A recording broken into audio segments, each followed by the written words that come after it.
Good morning, good afternoon, good evening, all over the world. Dobson 777A here. Sorry, been kind of offline here, sitting down, trying to get a report out before our live stream tonight. But I wanted to start with an article that was listed on Organic Prepper. And I've been talking about this. I'm telling you that what's coming is going to be worse than what we've already seen this year.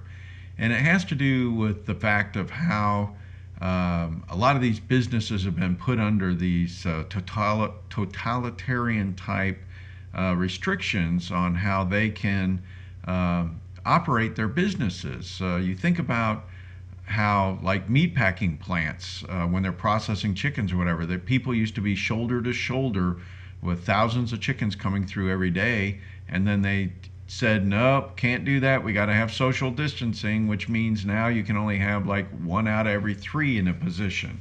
And, you know, they don't have the capital to go build more plants to be able to have adequate spacings and stuff. And so all of these businesses that are involved in our food are being strangled to death by these regulations, by these various organizations in the government and even local government itself. And so I want you to be aware there's a lag in the supply chain a lot of times for certain things, other than like fresh vegetables and stuff. Everything else, packaged and frozen or whatever, has a lag before it gets here. And don't be surprised if you start seeing significant problems. So anyways, you might want to go read this article. I'm not going to go through this in significant detail, but I believe wholeheartedly that you're going to see some terrible things going through this winter that were way worse than what you saw last year. So, and then, you know, again, with what we've done with China and everything else, that's going to be a problem. So anyways, be aware, be prepared. You know, if you're not prepared, get prepared. I don't know what else to say. I've been hyping on this for a year, telling you this is coming. Who knew what was going to cause it, but it's here now. And they're, you know, with the currency reset, they're definitely taking a lot of things offline to be able to maneuver, you know, this new currency, whatever it's going to be. Now, everyone's been asking for this chart, so I'm going to lead with this chart in my chart deck here. And this is my infamous gold pitchfork chart.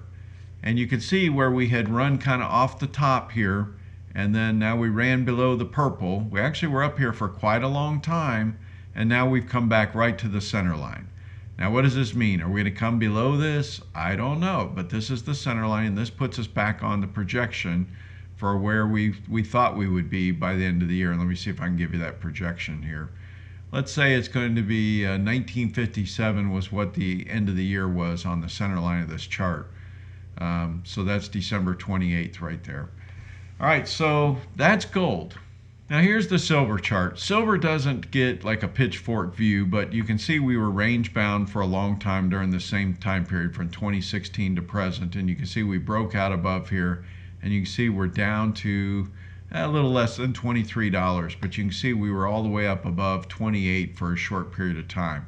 So we've dropped, that's amazing, folks. We've dropped $5 in a fairly short amount of time. So that's pretty significant change. Now I like to show this longer period of time for gold and silver because I always like to show where silver comes up, passes gold, comes back down, passes gold, comes back down, passes gold, comes back down. If you look at it over this longer period of time, silver is just significantly lagging, and it's still struggling. And you can see how much farther this thing came down than what gold has done recently. So keep this in mind. This is what I want you to be careful of. Whenever we see silver doing something substantial, get ready for the pullback, because that's just what it does. It makes it very difficult to try to make a significant return over a long period of time with silver. So we consider silver more a trade. We don't consider it an investment as much. If you go back and look over the longer period of time, I've talked about this. If you took like a certain amount of silver coins to go buy a vehicle, like let's say a top of the line Corvette or something, you could still buy that same Corvette with the same amount of coins today. Now, if you were to have used a certain amount of gold in 1960 to buy a Corvette, you would only need half the amount of gold to buy that same Corvette today. So there's something to be said about that ratio of the increase that gold and silver has, because it just basically does a better performance. Gold has a better performance. And remember, gold is 90% money, silver is only 30% money, and that's part of the reason why. So keep that in mind. A lot of people don't realize that because it's silver 70% industrial. Now lastly, I looked at this from the beginning of the year, and this has jammed a bunch of stuff in here, but we'll look at it quickly. At the very bottom, platinum's performance is down nearly 12% year to date. SPY is only at 1.57, not counting dividends. Gold is at 18% year to date. Silver's at 26%. And GDX is at 31%. So far, the large gold miners are outperforming and doing very well, but you can see the volatility. Everything's fallen off from, it looks like August was the peak here, and everything else has kind of come down. So that gives you your year-to-date view of the charts. I thought I'd hit a few of these headlines because some of them are kind of interesting. So Trump has picked his U.S. Supreme Court nominee, Amy Coney Barrett. And there was another interesting article down here.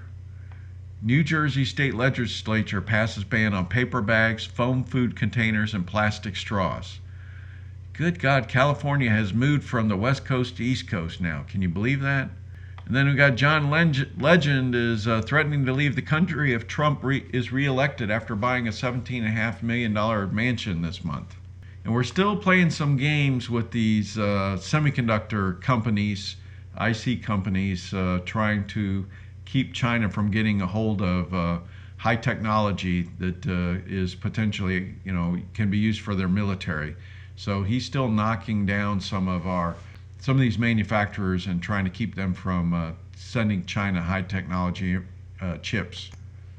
So our scientists are still finding a lot of asteroids that are all of a sudden coming very close to Earth, and it's just because we just don't have good technology right now. But there's one that's about the size of an RV that's going to pass within 13,000 miles of the Earth's surface.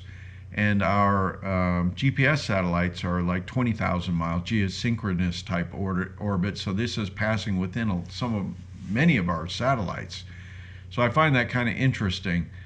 Some of these are 426 feet in diameter and another 656 that are coming by the end of the month. And so some of this stuff, golly, it just seems like we're going through.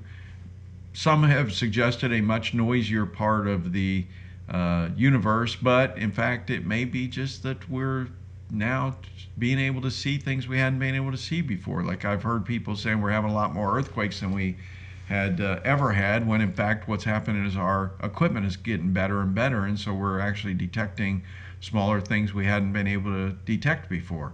So keep in mind, This is something that something could always slip through, especially when it's coming from the back of the sun, because we just don't have cameras up there yet or satellites to be able to see this kind of stuff.